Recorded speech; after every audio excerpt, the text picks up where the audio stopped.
What is the right thing, and how is it done? Do the Right Thing's director Spike Lee purposefully leaves the question open to the viewer by portraying a complex view of how people react to and fight against prejudice. Lee creates layered characters to reveal the flaws associated with assuming the existence of a binary choice between a violent Malcolm X approach and a nonviolent Martin Luther King Jr. approach to preventing prejudice from further developing in Black communities.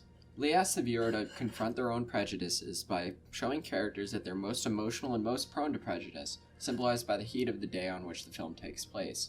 Lee's perspective as to the way forward is shown most notably in the scene in which Smiley hangs up a photo of Martin Luther King Jr. and Malcolm X smiling together on the wall of Sal's Pizzeria mid-riot. In the process of researching how the film portrays this dichotomy and addresses this commonly held belief of such a dichotomy, primarily in white audiences, and how the civil rights movement is taught in modern-day American schooling, I found a common thread in viewers around both the original release and today.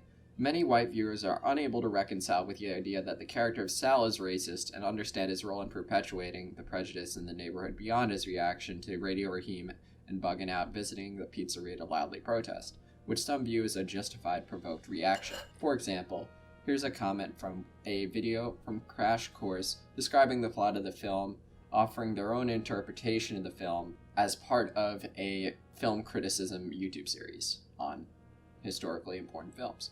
I disagree that Sal is a harmful character. The montage you celebrate shows that all the characters have the potential for harm.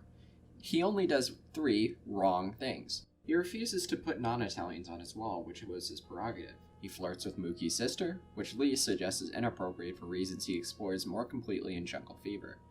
And he smashes the boombox, and as much as I love Public Enemy, I also wanted to smash it at this moment. Raheem was attacking Sal with the noise. Then he literally attacks Sal, and to say that Sal should have reasonably predicted that his action would result in Raheem's death is applying a fairy tale filter counter to Lee's intention. In the heat of the moment, all Sal was trying to do was stop the noise. If Raheem had been another Italian demanding free extra cheese, the boombox still would have been doomed. Now, from a quick glimpse at their YouTube channel, this poster is white. This comment was the first I discovered on this video and displays a few of the harmful traits of similar comments and reviews of the film.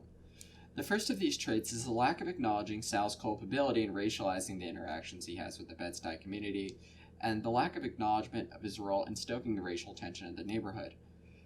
He constantly separates himself from the Black people living near his business when speaking by describing them as these people, and romanticizes his role in the community by serving them pizza when speaking to his son Pino, saying that he's seen children grow up on his food even when the food isn't particularly healthy.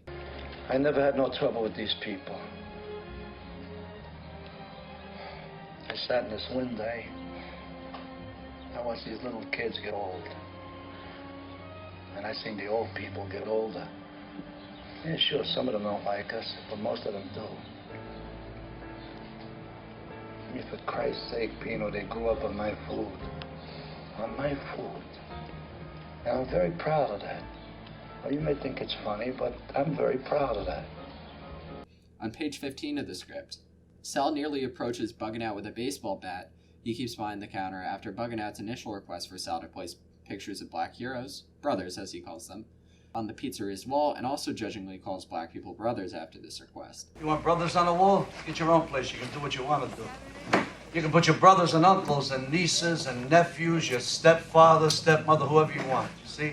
An interesting difference between the script and the film is that the film flips Italian Americans from the script in Sal's response to American Italians in the film, with an emphasis on American. My pizzeria.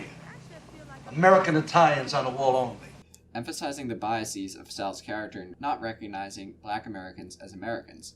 In this vein, another trait of these comments revolves around Whiteness's property. Sal's character greatly aligns with the American notion of the capitalist property owner, where everything in his territory is exclusively his right to determine, without consideration of the world around him. This rhetoric is common in these comments, such as the following comment. I get the theory behind what you're saying about Sal, but I don't ultimately buy it. I just have a problem with the concept of a man being told what to do in his own private business. So when I see the final conflict unfold, it's due to Radio Raheem forcefully trying to impose himself and Black culture upon Sal and drown him out.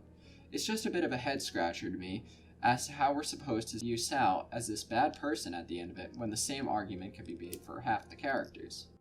This comment particularly evokes Harris' whiteness property and its rhetorical use of what Harris calls one of the property functions of whiteness, the absolute right to exclude, in which both physical property, such as monetary assets, as well as whiteness itself, are held as private property through exclusionary measures, such as exclusive rights of use, disposition, and possession, page 283.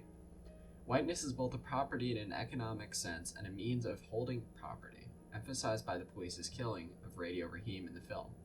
The libertarian-esque view of Radio Raheem forcefully trying to impose himself in black culture upon Sal, seen in this comment, shows that the sense of belonging in the neighborhood is limited by the pizzeria as a property, and also shows the commenters' inherent biases in which they view black culture as too loud. It is an expression of the sentiment that anyone of a minority, be it a sexual minority or ethnic minority, expressing their culture in public is forcing their culture on others and malevolently transgressing against white society. Now, one may ask, what is the purpose of analyzing YouTube comments, which are primarily known for their lack of quality? Well, these comments are part of a long tradition of these responses to the film. In fact, the actor who plays Sal has said that he does not view the character as racist. Upon its release, the film was said to possibly cause riots, and some reviewers suggested that the depiction of a riot was an endorsement of violence by Spike Lee. Understanding how white audiences react to black art is becoming more and more important as hip-hop has become the most popular music genre, and white audiences are at times maliciously interpreting songs by divorcing them from their original context. For example, in TikTok dance trends. As well, due to the film's open-ended nature in approaching the Malcolm X Martin Luther King Jr. dialectic, or approach to violence and ending prejudice, the film continues to invite questions regarding its message, especially from white audiences, who ask more than any other demographic whether Mookie did the right thing by throwing the trash can in the pizzeria window, as noted by the director and DVD commentaries for the film.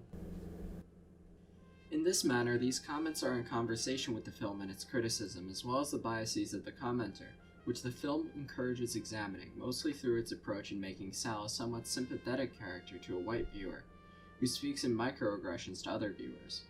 This project itself is in conversation with the legacy of the film and how it is perceived by newer viewers. Sal's role in the story evokes calls to modern-day civility politics, in which there's a right and wrong way to address issues, particularly in protesting. And these politics have often been used to silence racial minorities by portraying white people as civilizers or using appeals to figures such as Martin Luther King Jr., who was controversial for even his nonviolent protesting tactics. In using the medium of film and the platform of YouTube, I seek to engage in the cycle of creating viewer interpretations of the film by complementing it in the same format. A voice will always be a more sympathetic form of presentation than others, and the charisma of people like Sal in real life who use the rhetoric of American individualist beliefs to consciously or unconsciously further white supremacy prevent progress from being made. In this way, I seek to ask myself a remaining lingering question from this course.